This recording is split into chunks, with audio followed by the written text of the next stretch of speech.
So we'll move on now, John. Yes. With another bite of the old. I'm sorry, I think. Well, you like to do it with a sprout. I enjoyed it all a little bit. Yeah. It's not gone in. Yeah.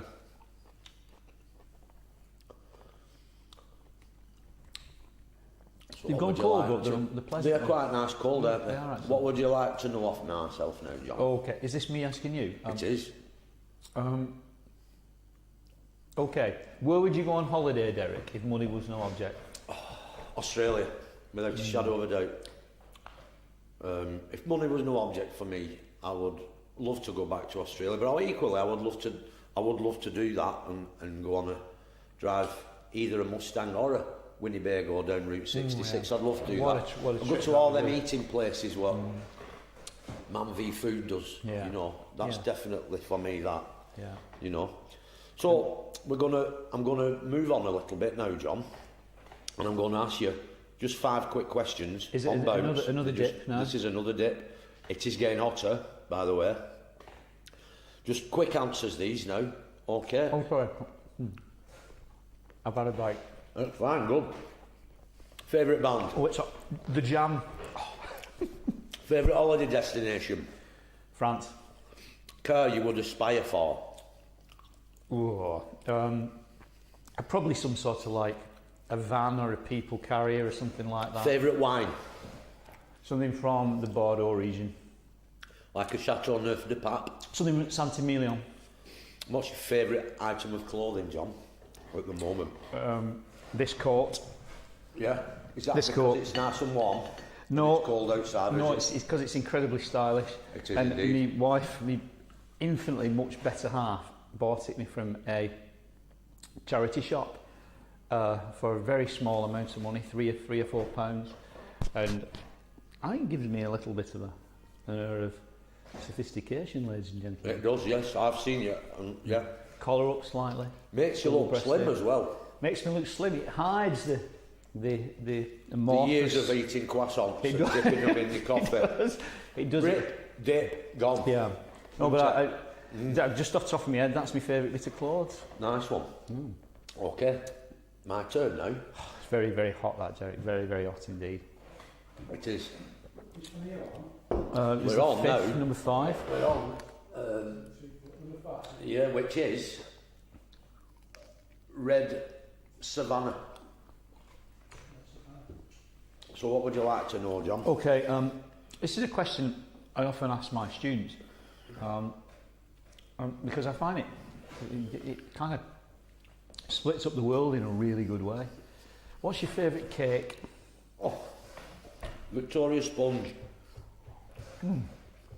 Tell me why. It's got everything on it. I think it has. It's like bread.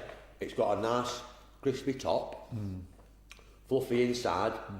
It's got jam in the middle and cream in the middle. Yeah, everything. It's got everything in it. Everything. If they didn't make Victoria Sponge, it would probably be just lemon or vanilla cheesecake. I'm glad you gave like a kind of another option as well. If imagine somebody invented Victoria Sponge.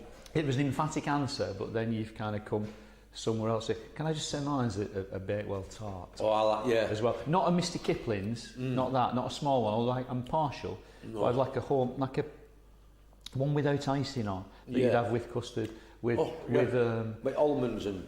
Yeah. What were them what you used for eat a lot of there at machine?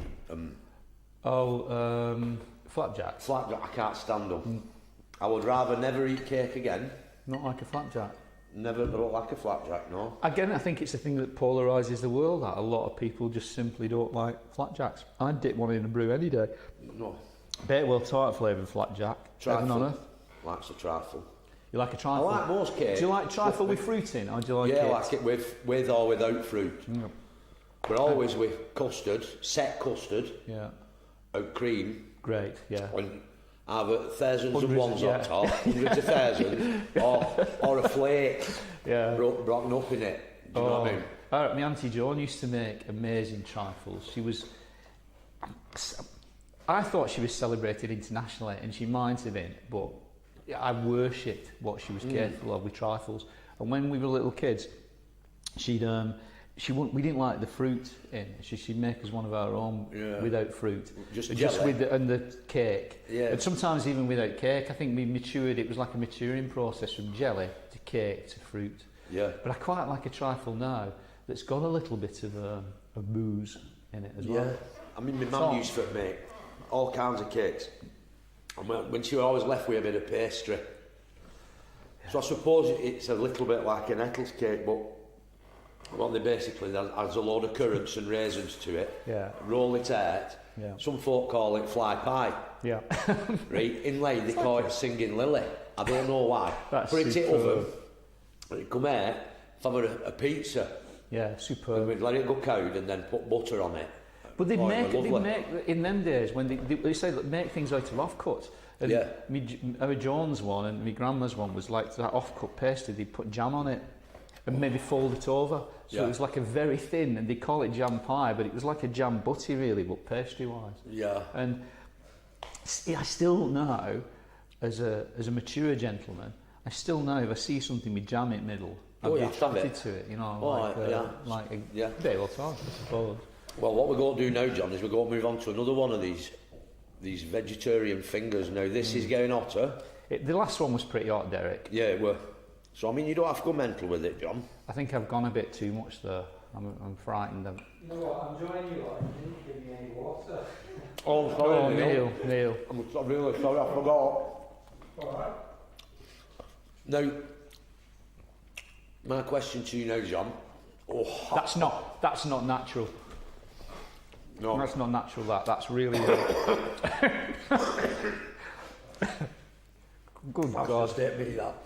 What is the best gig you've ever played? Not been to, as a guest, but actually played and thought that was the time of my life, that? I've had loads.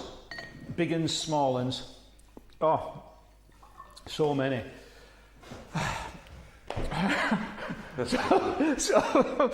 So, whoa, holy. That's not natural. That's not natural. That reminds me. That reminds me of getting a chilli stuck back in my mouth about 30 years ago in a pizza place called Mamma Mia's in King Street in Wigan. I think I nearly died. I'm close now. That's really, really hot. So, what was the question, Derek? What was the best gig you've ever played? Best gig. There's been too many to mention, but if you want to say big uns, Shrewsbury Folk Festival last year, Saturday and Sunday. Yeah. Saturday night was pretty amazing. They were both amazing. Thousands weren't there in the tent? Lots of people. Much appreciation. But it shouldn't be all big uns. When we play a folk club in front of 100 people and you just feel it going to a sort of like an emotional meltdown. A bit like I'm going into a physical meltdown now. That's just as special. I remember Twoway Festival a couple of years ago. We did a set which resulted, it was a big crowd. And it felt great, and we come off and I drank so much wine in celebration that I made myself iller than I've been in so many years. In fact, my son, when he sees me have maybe one too many glasses of Bacchus juice, he'll say, Twoway Festival all over again, isn't it? I know, that's really John, hot. can I pinch some of your water shots? I'm going to out drinking hand sanitizer. Here, Neil, hang on. Neil, would you like some water? Well, you can have a bottle. I'll just give you that. I'll just give me a bit more in there. It's fine. Yeah. You can have a bottle. Ooh. So, John, there's been so many. Do you want to ask me again now? Go, hang on, you might. I mean, yes, so many. What was the first record or your favourite record? You can either say either one. First record I ever bought actually was when I went and bought it when Manchester on Buzz. and I bought Inflammable Material by Stiff Little Fingers. Good I record. played it and played it and played it. Yeah, good record. But my favourite album of all time's London Calling, Right. Clash. Now, John, we've 2 more of these left now. So during this lockdown, spending time at home with kids and Mrs. Kettle, how much have you got under feet? Oh, well, the second lockdown I haven't spent at home at all. I've spent it at No. work. But the But the first first one, you couldn't go nowhere, could you? No, and I work remotely from our house doing studio stuff. And I would say it was an amazing time. It's been a terrible time for our country and the world, but domestically for me, I loved it because I was still working. I hadn't lost my job. I was remote teaching and I was remote recording. Very fortunate to be able to do that. And I got to spend time with my family, which I haven't done in years. Yeah. In the way that I was able to do. You know, all the country went nuts for a walk, didn't they? Everybody was walking everywhere. And we were doing that all together, all 4 of us. Went on loads of walks with Verge, hatching loads of sort of cunning plans and stuff like that. Yeah. And was able to have a minute, you know, put work aside every now and again, choose the hours of work. It was just really, really good. The weather was great. Obviously, there was apart from the horror on the telly. Yeah. It felt like an incredible. There's very much a silver lining for me, but I appreciate saying that, as that has not been everybody's experience at all. So the fact that I've got a family and a home meant that I was more than fortunate. You know, I was never lonely and didn't, as I said, didn't lose my job. So we know the situation's great, and I would say we all found our own rooms as well. I had the living room. Mrs. Kettle had her bedroom where she had her office. She's been working at home since then and ever since. And she had a computer in there, and the lads were in their own rooms, which is normal anyway. We don't really see them anyway, so they were just in their own places. And there was loads of nice bits to that as well. You know, we'd all make it. Sounds like it's like Little House on the Prairie, this, but I think we got on better than we've ever got on. Oh, good. The opposite to getting under feet. What have we got left, John? 2. You forgot to have a bite. I've not. I've had it all. Oh, have you? I ate it all in one go. Okay. Is it I've 2 only left got or 1? one left now. Oh, right, okay. So I'm very Now sorry. be careful with that one, John. I'm not having so much, Derek, 'cause I'm actually... Yeah. So what would you like to ask me?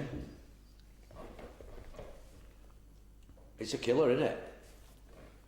You like that? You don't like that, I do don't you? like it. I just don't think... It's very dark, that. It's a dark taste.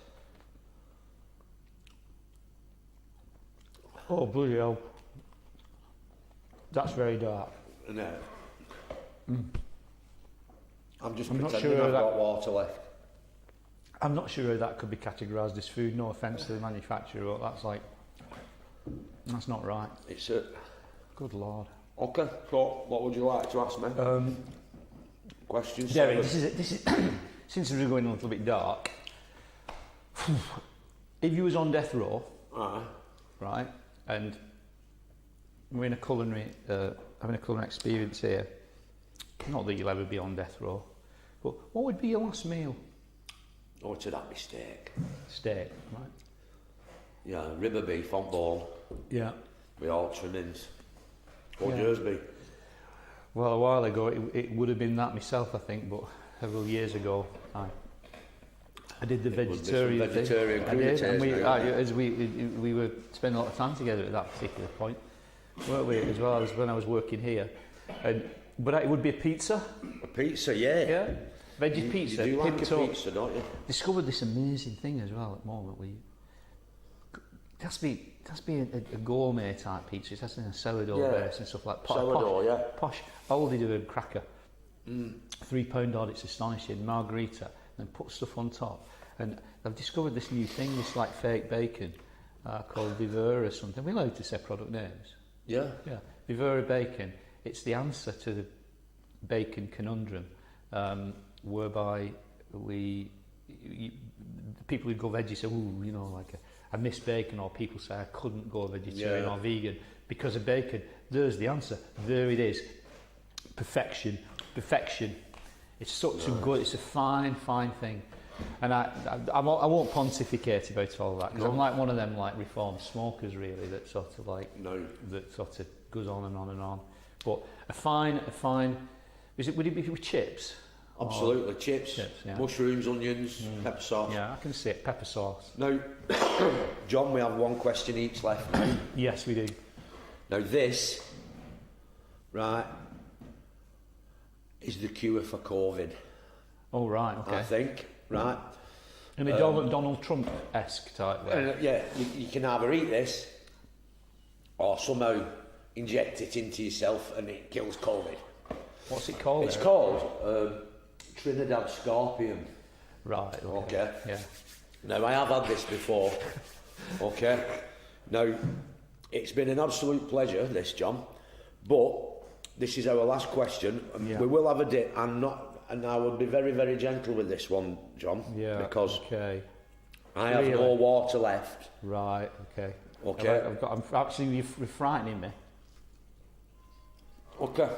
Now, how much are you looking forward to hitting the road again next year with Merry Hell and promoting the new album?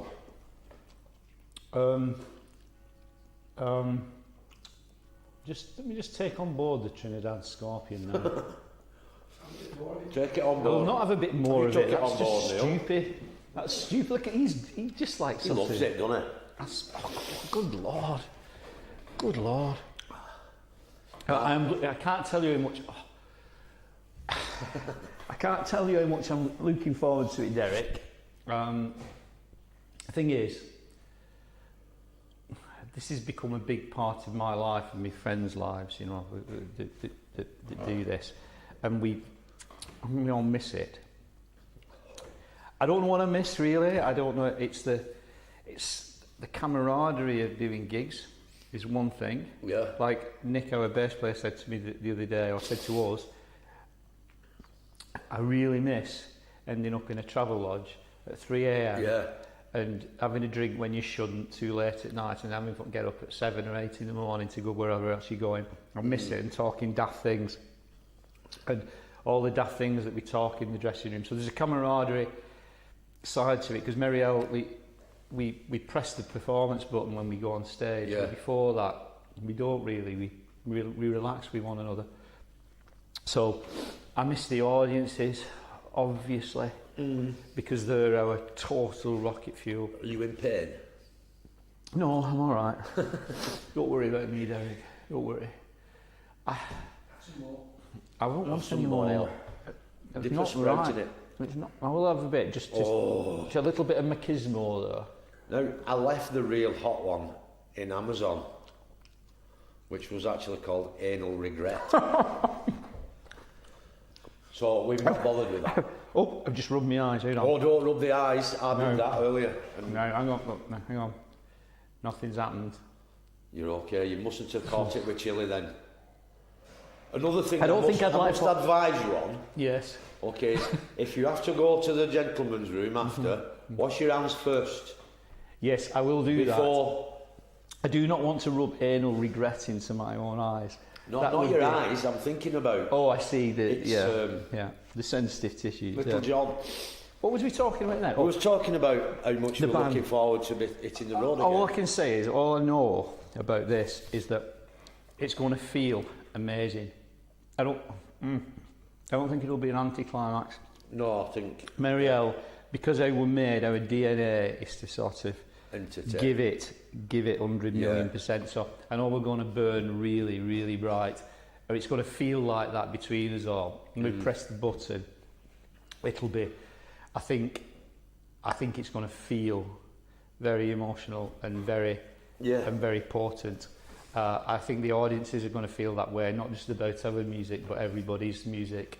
Yeah. And I think the two-way street of communion between, pardon me, musicians and audiences will be something. I think the way I'm going to feel, I don't want to say it, define it absolutely, but when I packed in playing music for a long time, and when we did our Tansage reunion, which were really the thing that's... Do you realise that was a decade ago? I know, it was a decade, isn't it? Yeah. And I think that I'd not done performance for a long time, maybe 15 years before that, and I'd forgotten it was the real me. Yeah. But it just took like 1 second on stage to get it in back. that remark to remember that it was. Well, it'll all come flooding back to you next year. And it's only, I know it's only been a year, but it's been it's been an emotional year. It's an enforced year, that. An enforced year, you know. Yeah. And not just for yourself, for every musician in the world and every theatrical audience, person or whatever. It is.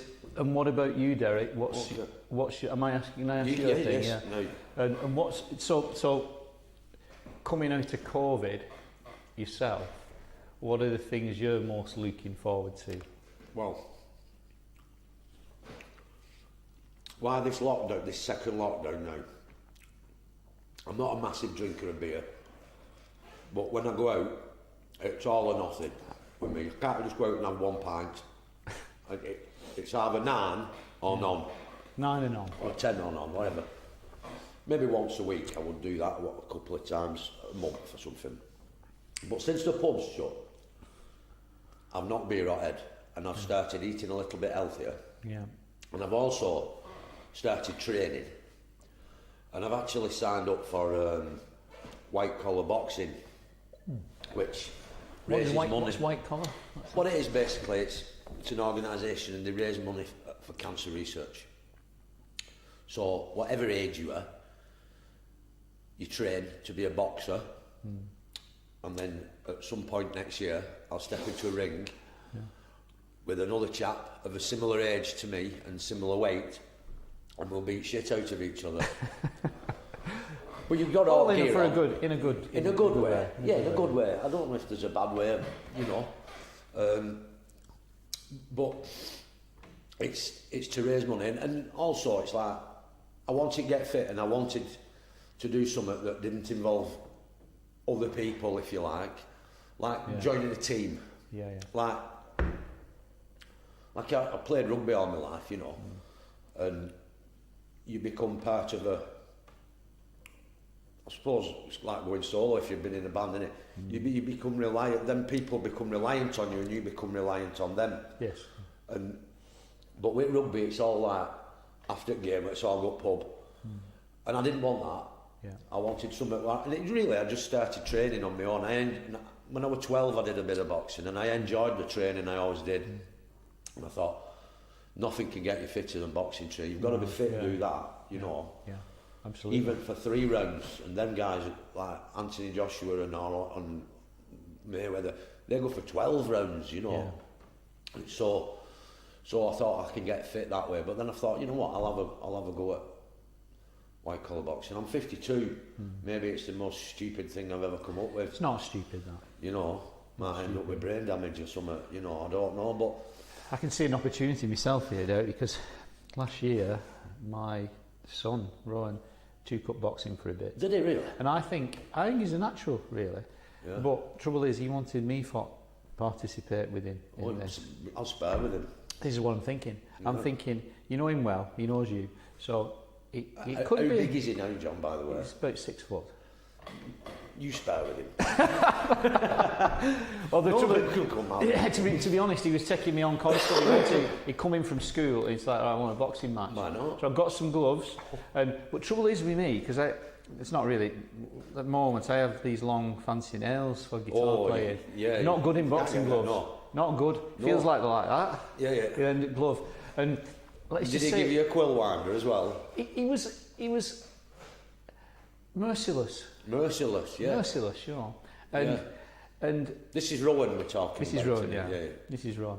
And but I think he was a natural, really. And he looked good when he was doing it. And genuinely, I think he had something about him with that,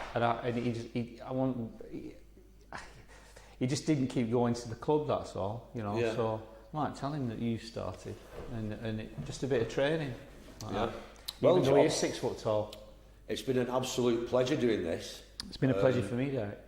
I am in pain. My cheeks feel like they're burning. I don't know. Why am I seem to be in less pain. Is that because I've not had as much? I'm not really sure. I feel like You've it's certainly not not had all 'cause your sprouts. right. That's what Okay. it is.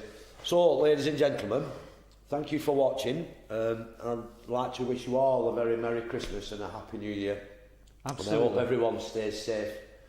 And come next year, we'll all be able to go watch gigs and everything what we like doing this time last year. So take care, everyone. Yeah, Have a take care. safe Christmas. Bye bye. Thank you. Ta-ra. Thank you, John. You're very welcome, Derek. Belting. Thank you. If you've enjoyed watching the Old Courts live and you'd like to make a donation to support the work we do, please head over to www.theoldcourts.com/donate. This year's been incredibly difficult for most arts organisations, and we're no different. But with a huge effort and support from you and from our funders, we've managed to secure our organisation and the jobs of every staff member. We've also provided 343 artists with paid work for the Old Courts Live. And our volunteers have delivered over 700 food parcels and made 600 calls to isolated local residents. But the battle isn't over yet. We're currently closed to the public with zero income, and we don't know how long this closure is going to last. If you can help by making a donation, then you're helping to secure your arts centre. We're hoping to be around for a long